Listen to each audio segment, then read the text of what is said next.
சேலம் மாவட்டம் எடப்பாடியில் முடிவுற்ற நலத்திட்டங்களை பொதுமக்களின் பயன்பாட்டுக்கு அர்ப்பணிக்கும் இபிஎஸ் புதிய திட்டங்களுக்கு அடிக்கல் நாட்டினார்.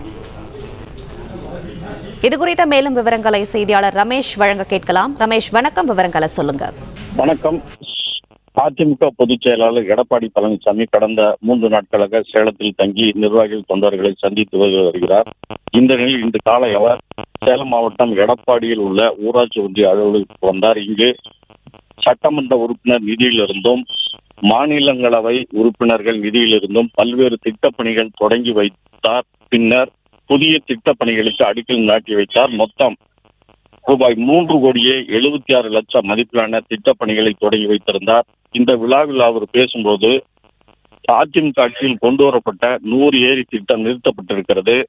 திமுக ஆட்சி வந்ததும் இந்த பணிகள் நடக்கவில்லை. மீண்டும் அதிமுக ஆட்சி ஏற்பட்டதும் 100 ஏரி திட்டம் செயல்படுத்தும் என தெரிவித்தார்.